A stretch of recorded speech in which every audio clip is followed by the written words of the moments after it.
बंधुगण फ्रेंड्स आपण मानू मु स्वागत जनाऊँच दयापूर्वक मो चैनल को सब्सक्राइब एंड लाइक करूँ।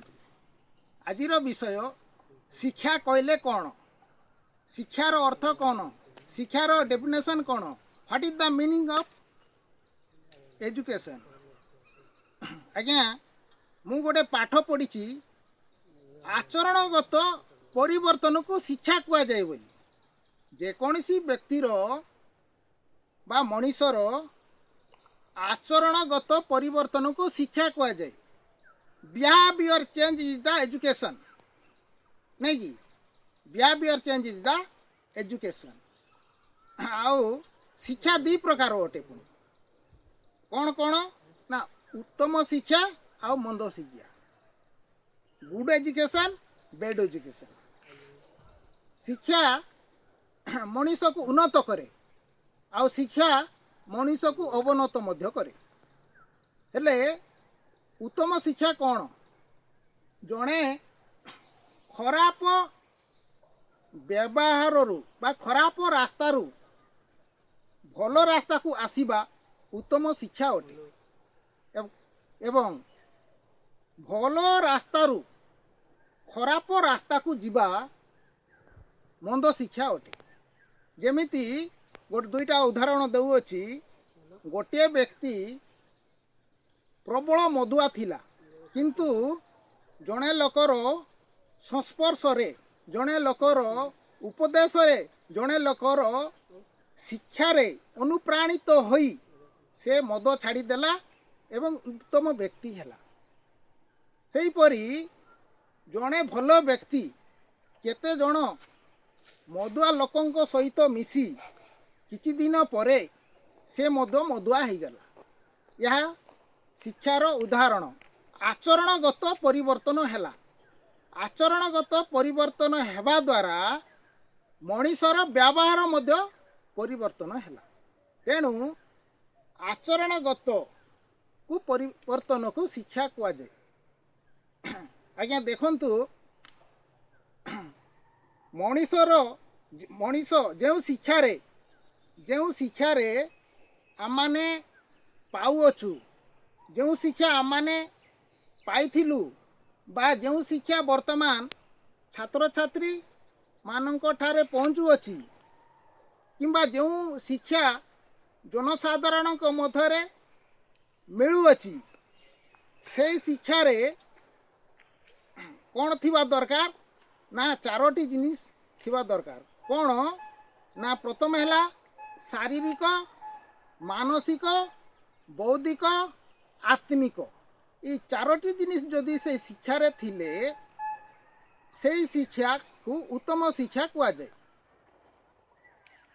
कौन कौन शारीरिक क्षेत्र उन्नत होथिबो, मानसिक क्षेत्र उन्नत होथिबो, तार बौद्ध शक्ति रे विकास होथिबो, बौद्धिक शक्ति विकास होथिबो एवं आत्मिक शक्ति मध्य विकसित होथिबो। जा फल रे से शिक्षा रे से व्यक्ति उत्तम चरित्र गठन हो पारिबो। बिहेवियर चेंज, तार व्यवहार चेंज हो पारिबो। जेमिति कि जड़े छात्र उत्तम शिक्षा प्राप्त होई समस्त गुरुजन मानंकु नमस्कार करि पारिबो। तार बंधु बांधव आत्मीय स्वजन को मध्य रेस्पेक्ट जनाई नमस्कार करि पारिबो। बड़ हेले मध्य से समस्त को सम्मान जनाई पारिबो। किंतु जेतेबेले मंद शिक्षा दिया जाए से शिक्षा रे से उल्टा व्यवहार करिबो। तेणु शिक्षा यह को कहबा जो शिक्षा रे शारीरिक, मानसिक, बौद्धिक, आत्मिक ज्ञान थिबो से शिक्षा को आमे उत्तम शिक्षा कोई परिबा। आउ शिक्षा मनीष को चेंज करे। जहाँ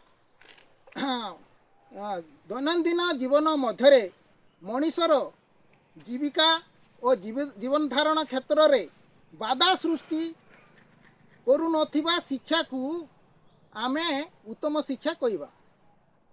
आउ जो शिक्षा मनीषर जीविका और जीवन धारण क्षेत्र में बाधाप्राप्त सृष्टि करुथिबो से शिक्षा को आमे मंद शिक्षा कहि परिबा। जदि भूल कहूँ आपण माने कमेंट माध्यम जणाइबे। दर्शक बंधु मु जदि एथिरे भूल कहूँ आपण माने मध्य कमेंट माध्यम जणाई पारिबे एमिति हेबार थिला बोली। तेणु मु मध्य किछि शिखिछि किंतु सबु शिखि नाही। तेणु शिक्षा केबे समाप्त हुए नहीं। शिक्षा गोटे असरंती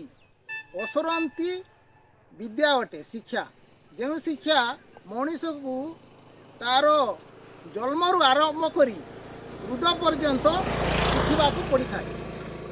आउ ए गला शिक्षा हेले शिक्षित क्या कहुए शिक्षित क्या कहुए देखंतु शिक्षित यह जहाँ व्यक्तिर आचरणगत स्थायी परिवर्तन को शिक्षित कहुए। जड़े लोक शिक्षा प्राप्त हैला परे तार आचरण परिवर्तन हैला एवं सबुदिन पाई ना कौन कला से शिक्षा को प्रयोग कला से शिक्षा को व्यवहार कला जीवन क्षेत्र में ताकू शिक्षित कहुए। जेमन तो गुरुकुल मानकरे किंबा कौनसी सामाजिक स्थान मानकरे किंबा पारिवारिक परिवार मध्यरे जो शिक्षा मिले पिलांकु बा छात्र छात्री को बा व्यक्ति को से शिक्षा तार जीवन शैली मध्यरे प्रभावित करे। जेमिति जड़े उत्तम शिक्षा प्राप्त हेबा द्वारा से समस्त को सम्मान दे पारुची। उत्तम शिक्षा पाइबा द्वारा से देशर चिंता करि पारुची। उत्तम शिक्षा पाइबा द्वारा ना कौन करुची समाज आउ परिवार और देशर मंगल निमंते चिंता करुची।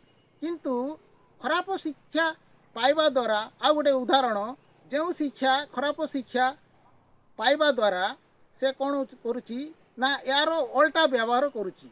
तेणु आपण माने मध्य कमेंट लिखंतु मनीष को क्यों प्रकार शिक्षा मिलवा दरकार। मनीष क्यों शिक्षा द्वारा ना उत्तम मनीष हो पारिबो उत्तम चरित्र गठन मनीष हो पारिबो से विषय आपण माने मध्य ए वीडियो रे कमेंट लिखिबा दरकार। बंधुगण दर्शक बंधु आज एतकी रे आपण माननकु मु धन्यवाद जणाउछि। मोर चैनल को लाइक करंतु सब्सक्राइब करंतु। धन्यवाद।